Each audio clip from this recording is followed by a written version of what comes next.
અહેવાલમાં આપનું સ્વાગત છે। સુરત સાયબર ક્રાઇમ બ્રાન્ચ દ્વારા સાયબર રેકેટ ગેંગનો કરવામાં આવ્યો પર્દાફાશ। નિવૃત્ત સિનિયર સિટીઝનને ડિજિટલ લિંકથી સાયબર ઠગાઈ કરાઈ હતી। રેવા મધ્યપ્રદેશમાંથી ગેંગ ઝડપાઈ। સુરત સાયબર ક્રાઇમ સેલની મોટી કાર્યવાહી। સુરતમાં નિવૃત્ત સિનિયર સિટીઝનના મોબાઈલમાં બનાવટી ડિજિટલ લિંક મોકલી સાયબર ફ્રોડ કરાયો હતો। પોલીસે ટેકનિકલ તપાસના આધારે મિર્ઝાપુર ઉત્તર પ્રદેશ અને રીવા મધ્યપ્રદેશમાં રેડ કરીને કુલ 9 આરોપીઓને પકડી પાડ્યા।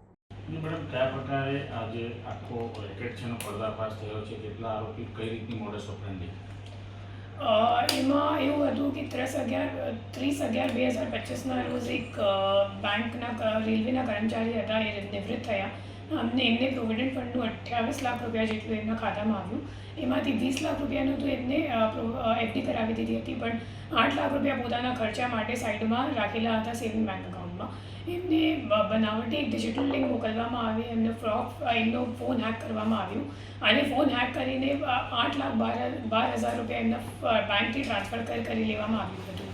પછી આ જ્યારે એફઆઈઆર દાખલ થઈ, અમે લોકોએ તપાસ કરી તો ખબર પડી કે 8,12,000માંથી 3,70,000 રૂપિયા ઉત્તર પ્રદેશના એક ગ્રામીણ બેંક છે, જે રેવામાં જેની બ્રાન્ચ ઓપન થઈ હતી તેમાં ટ્રાન્સફર થયું હતું। તો પછી એમાં ટેકનિકલ વર્કઆઉટ કરીને અમે લોકો આરોપી પ્રિયાંશુ સુધી પહોંચ્યા। પ્રિયાંશુનું અગાઉનું લોકેશન તો રેવા ખાતે આવતું હતું, પછી એ મિર્ઝાપુર જતું રહ્યું। મિર્ઝાપુરમાં એમનું વતન મિર્ઝાપુરનું હતું। પછી ટીમ આખી એક અઠવાડિયા સુધીનું ઓપરેશન આ ચાલ્યું, જેમાં પછી ટીમ રેવાથી મિર્ઝાપુર ગઈ, મિર્ઝાપુરથી પ્રિયાંશુને લઈને પછી એમની પૂછપરછ કરી। એ દરમિયાન ખબર પડી કે એક આખી સાયબર ક્રાઇમની રેકેટ રીવામાં એક જે ભાડાનું અકાઉન્ટ લઈને ચાલતી હતી। પછી આપણી ટીમ ત્યાં સુધી પહોંચી, લોકલ ટીમની મદદ લઈને આખી રેડ કરવામાં આવી, જેમાં કુલ 9 આરોપીઓની ધરપકડ કરવામાં આવી ગઈ છે। જે તમામ આરોપીઓ છે એ લોકો ગેમિંગ અને સાયબર ફ્રોડ બંનેના પૈસાનું એ લોકો ટ્રાન્ઝેક્શન, વિડ્રોવલ અને ડિપોઝિટના કામ કરતા હતા। ડિપોઝિટ કરવા માટે જે બેંક અકાઉન્ટ એ લોકો વાપરતા હતા, એ બેંક અકાઉન્ટની કેટલો એમને કુરિયર મારફતે એમના ઉપરવાળા માણસો છે એમને પાસેથી આવતી હતી, અને જે સિમ કાર્ડ્સ છે એ પણ રેલવેની ઝરીએ, મતલબ ટ્રેનની ઝરીએ એમને પાર્સલમાં મોકલવામાં આવતી હતી।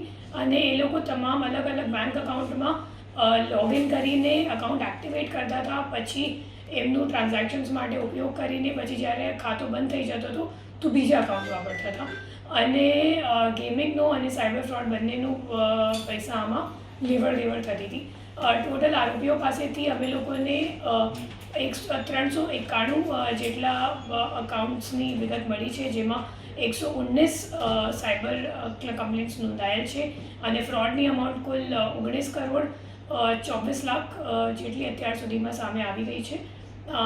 એના સિવાય જે બેંકની ટ્રાન્ઝેક્શન્સની માહિતી છે એ હાલ પેન્ડિંગ છે, કેમ કે બેંકથી અત્યારે આવવામાં બાકી છે। કેટલા આરોપી પકડાયા છે? ટોટલ 9 આરોપી પકડાયા છે, જેમાં અત્યાર સુધીમાં જે મુખ્ય આરોપી છે એનું નામ ભોલુ અને પ્રિયાંશુ છે। કેટલા ટાઈમથી કરતા હતા અને મૂળ ક્યાંના છે આ લોકો? એ લોકો છેલ્લા ઓગસ્ટથી એમ તો ચાલે છે આ કામ, અને એના સિવાય એમના પહેલાં ભોલુની પહેલાં જે માણસ હતો એ મનીષ પાંડે હતો। પછી એમ ચાર્જ એક રીતે આપણે કહી શકીએ કે ચાર્જ સોંપીને પછી એ નીકળી ગયું। ઇન્ડિયાથી નેટવર્ક કે પછી ઇન્ડિયાની બહારનું નેટવર્ક છે? નહીં, એમ લાગે છે, એમનું એમ કહેવાનું છે કે જે બજરંગબલી જે મુખ્ય આરોપીનું ડમી નામ હશે તો એ દુબઈથી કામ કરે છે અને આખી ટોલકી અહીંયા ટેલિગ્રામ ઉપરથી ચલાવે છે, ટેલિગ્રામ અને વોટ્સએપ માધ્યમથી। ઓકે।